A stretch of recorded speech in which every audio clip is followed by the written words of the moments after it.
Hi guys, today we are going to read the story of Ferdinand by Monroe Leaf and drawings by Robert Lawson. And the publisher for this is the Viking Press, which has given us permission to read it today. El Toro Feroz, Ferdinando. Ferdinand. The Story of Ferdinand by Monroe Leaf and illustrated by Robert Lawson. Once upon a time in Spain, there was a little bull, and his name was Ferdinand. All the other little bulls he lived with would run and jump and butt their heads together. But not Ferdinand.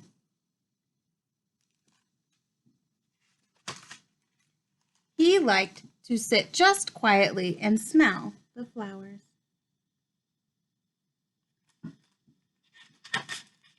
He had a favorite spot out in the pasture underneath a cork tree.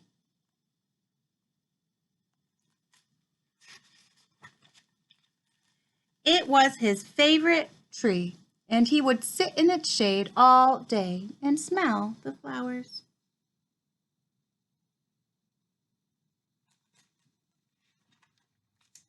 Sometimes his mother, who was a cow, would worry about him. She was afraid he would be lonesome all by himself.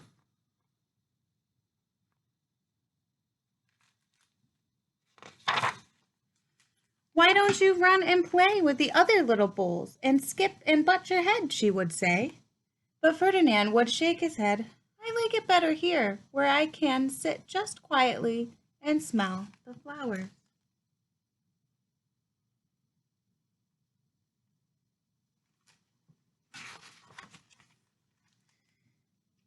His mother saw that he was not lonesome, and because she was an understanding mother, even though she was a cow, she let him just sit there and be happy.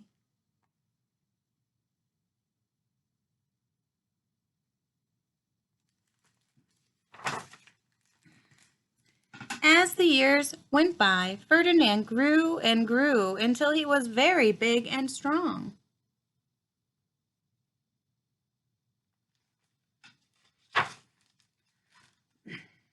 All the other bulls who had grown up with him in the same pasture would fight each other all day. They would butt each other and stick each other with their horns. What they wanted most of all was to be picked to fight in the bullfights in Madrid.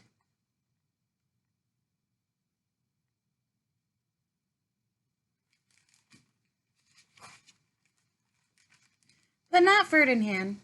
He still liked to sit just quietly under the cork tree and smell the flowers.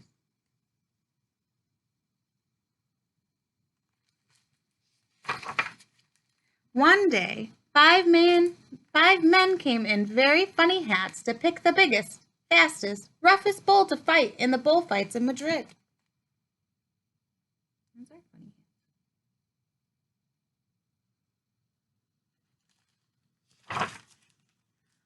All the other bulls ran around, snorting and butting, leaping and jumping, so the men would think they were very, very strong and fierce and pick them.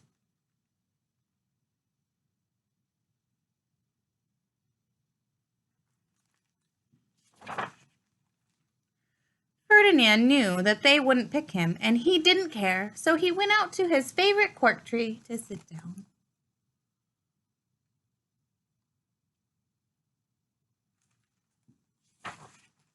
He didn't look where he was sitting, and instead of sitting on a nice cool grass in the shade, he sat on a bumblebee. Oh.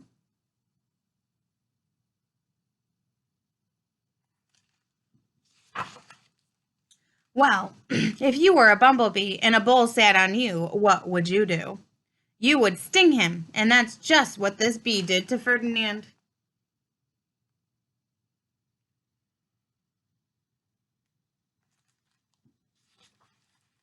Wow, did it hurt? Ferdinand jumped up with a snort. He ran around puffing and snorting, butting and pawing the ground as if he was crazy. Poor guy.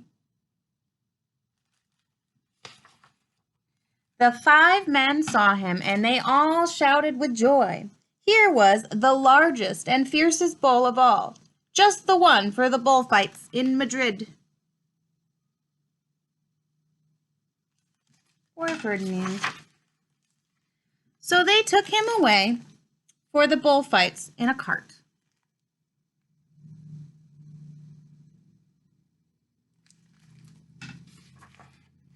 What a day it was! Flags were flying, bands were playing.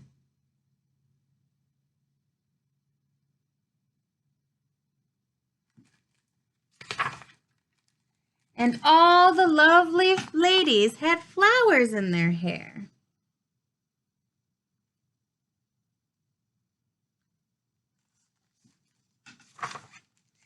They had a parade into the bullring.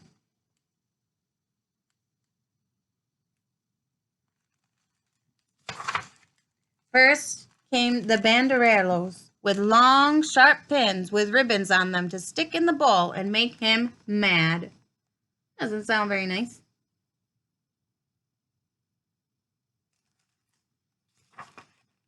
Next came the picadors, who rode skinny horses, and they had long spears to stick in the bull and make him madder.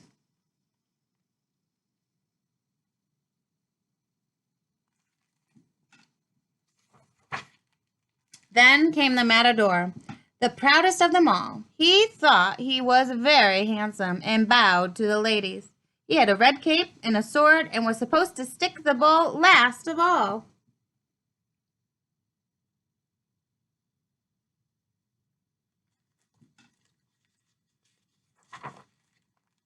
Then came the bull, and you know who that was, don't you? He looks a little scared back there, doesn't he?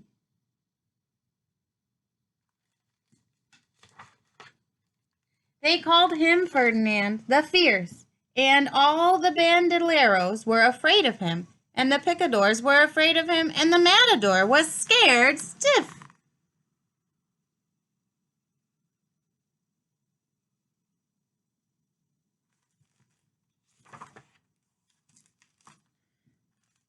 Ferdinand ran to the middle of the ring, and everyone shouted and clapped because they thought he was going to fight fiercely and butt and snort and stick his horns around.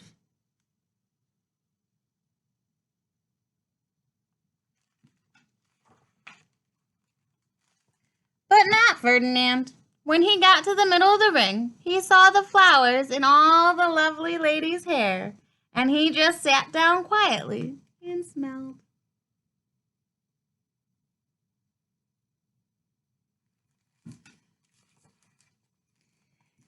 He wouldn't fight and be fierce, no matter what they did. He just sat and smelled.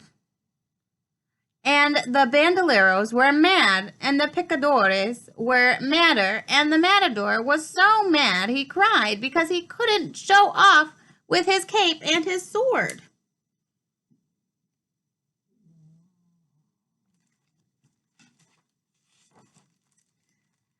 So they had to take Ferdinand home, which is probably what he wanted anyway.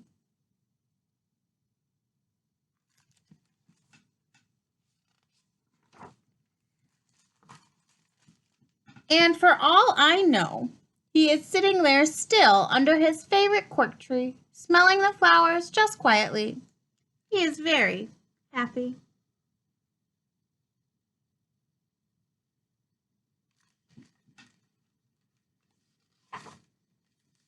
The end.